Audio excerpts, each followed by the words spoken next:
son телектитекет об кухнята на Звезда Боратоид. А сега да здравейте!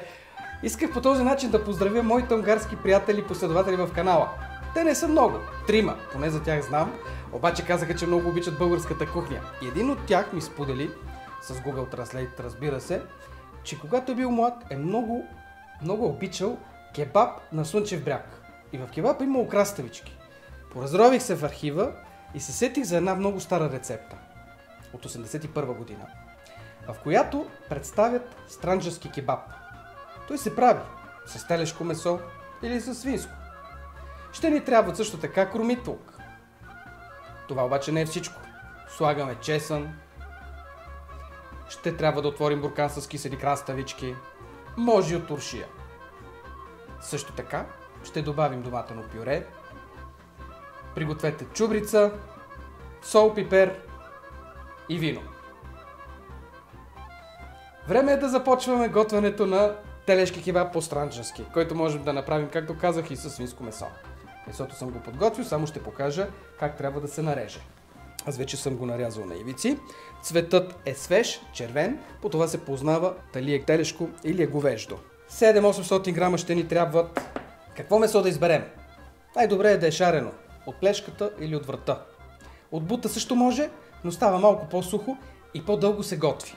Следователно, сега посолявам. И тук някои специалисти казват, не, месо не се соли. Защо? Защото отпускало водата и ставало сухо. Това е вярно, обаче не в този случай. Когато правим пастърма и сложим килограм сол върху месото, ще се отдели вода. Но в случай слагаме 4-5 грама, не повече, което е една лъжичка, не може да се отдели вода. Така че забравете за тази кулинарна история. След това трябва да сложа и пипер. Смлян черен пипер, кебаба по правило, трябва да е пикантен. Обърквам. Ако все пак месото е доста сухо, можете да полете с малко мазнина и да изчакате. Винаги сухото мариноване или пък това в комбинация с малко мазнина дава по-добър резултат и вкус. Обърквам добре и загрявам олио. А в старите времена правили кебаба с свинска маса или с говежда лой. Обаче става много тежко. Когато пържите месо за кебаб, сгорещете добре мазнината. Целта е да се запечати и повече сокове да останат в месото.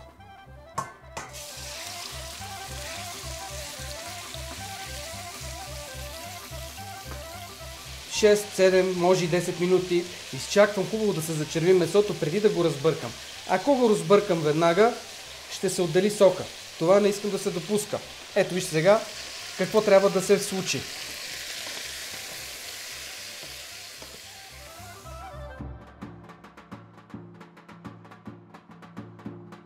Трябва да добавя кромит лук. Същото ще направя и с няколко скелитки чесън. Тази рецепта в писмен вид се появява през 1981 година, когато в България се чества 1300 години от основаването на нашата държава. Правят се много събития и едно от тях е кулинарна изложба с представителите на всички окрази.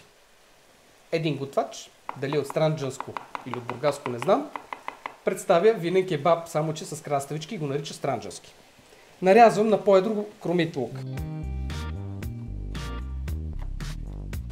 Не наситнявам чесъна, защото ще прегори. И сега слагам чесъна и лука при месото. Тънкостта в правенето на всеки кебаб, запомнете, месото да се задушава в собствения си сок на бавен огън, докато се изпари. Намалявам котлона на 1/3 и след малко ще ви покажа местния сок. Бульон. Така оставяме месото. 20-25 минути, може и 30. Никой не може да каже колко ще отнеме, но целта е този сок да се изпари. А през това време трябва да нарежа краставичките и какво друго? Друго няма за рязане. Това е философията. Краставички, вино, пипер и доматено пюре. Месото остана на мазнина, видяхте бульона, който се отдели. За 20 минути се случи този процес. На бавен огън само ще спечелите. Време е сега да подправя с червен пипер и с доматено пюре.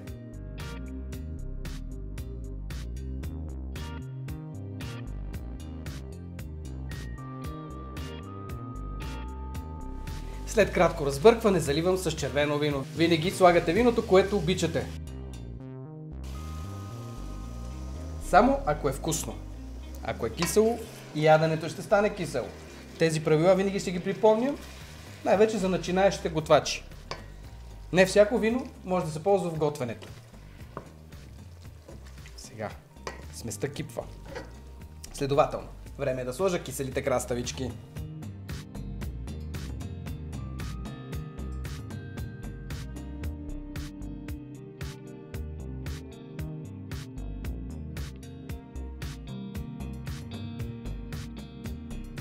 Не знаете каква вкусотия е този кебаб. Наистина едно великолепно българско ястие. И тук вече идва момента на чубрицата. Тъй като е на клонки, я слагам още в началото. Много интересна чубрица. И зимата има в двора, никога не се разваля. Сега ще поръся с млян черен пипер. В оригиналната рецепта се слага и люто чушле, но в моя дом не всички ядат люто и аз си слагам лютото чушле накрая. Наливам малко вода, колкото да стигне нивото на месото.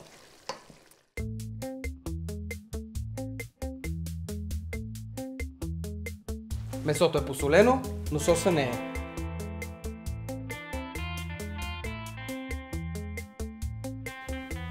Чакаме на бавен огън 30-40 минути. Хубаво да се оплътни соса. Като накрая добавяме препечено брашно. Това е по оригиналната рецепта. Сега ще препека една лъжица, за да ми е под ръка.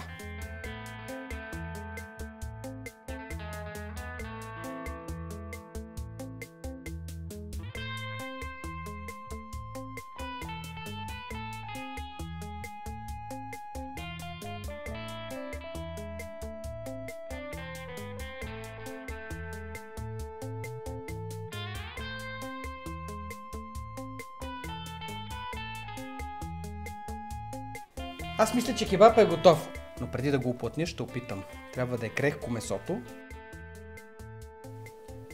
Ау, какъв вкус! С краставичките става уникално.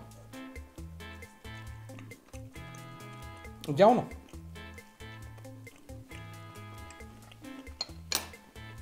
Проверявате. Ако течността е извряла, долейте още водичка, чакайте. Най-важното е месото да е крехко. Опитвате. Ако не е сварено, доливате още водичка, докато стане крехко и меко. Времена не посочвам, защото те са в зависимост от вида месо. Видяхте как се прави препечено брашно. По принцип е хубаво да си направите 7-8 супени лъжици кафяво брашно или златисто, колкото е по-тъмно, толкова по-интензивен вкуса. И да го приберете в бурканче. И на момента разрежете с вода и уплътнявате всяко едно ястие. С една супена лъжица сосът ще стане вълшебен и още по-ароматен. Ако пък сте забравили този момент, слагате сурово брашно. Но при суровото брашно сосът се вари още няколко минути, за да изчезне аромата на сурово. Ето това е. И сега, за да е баш по-странджански, накрая може да се сложи бучица масло. За гланц и за аромат. Само да кипне. Обаче, за един кебаб трябва и гарнитура. Една от любимите на всички е картофеното пюре. И докато готвите кебаба, можете да повикате приятел на помощ. Слагате килограм картофи да се сварят. Може цели, може и обелени. И когато станат, се оставят да изстинат. Но не напълно. До толкова, че да могат да се обелят. И ако има затруднения, с супена лъжица става много лесно обелването. След това най-довереният помощник е пресата за картофено пюре, която сигурно е с повече стаж от моя.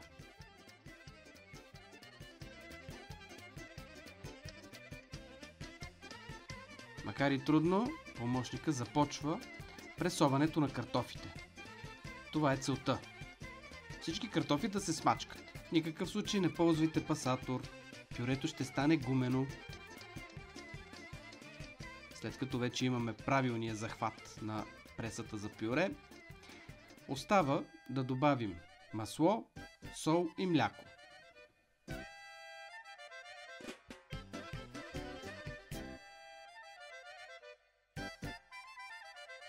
За 1 кг пюре Слагате 50, 100, 125 грама масло. Колкото повече, толкова по-вкусно. И не повече от чайна лъжичка сол. В никакъв случай маргарин или олио. И за да стане пухкаво и вкусно, прясното мляко е горещо.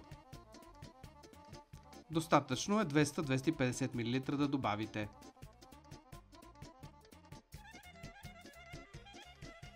След това добре се обърква всичко с дървена лъжица и пюрето е готово. По френска рецепта пюрето трябва да се претрие, но ние готвим по-български една чудесна гарнитура за кебаб по-странджански с телешко.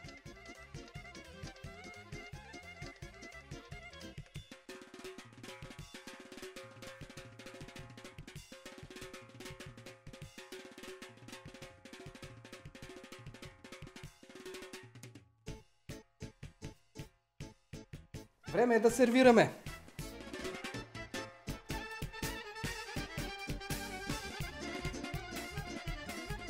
Това е. Кебапа стана. Иска време и търпение. Както са повечето правила в кухнята. Любимия момент.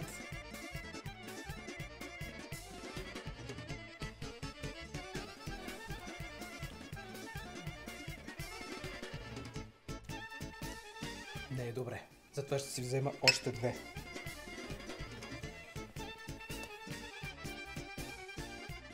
Над 20 са рецептите, описани в националната ни кухня за кебаб. Надявам се ви била интересна днешната ни среща в моя канал в YouTube. Не забравяйте да харесате видеото. Ако искате, можете да не го харесате. Няма да ви насилвам, разбира се. И също така може да се сабскрайбнете. Да се запишете, за да следвате всички рецепти, които показваме. Те в повечето случаи са от нашата вечна българска кухня. Но признаваме и чуждите успехи и ги показваме. Много здраве у вас и до нови срещи! Чао!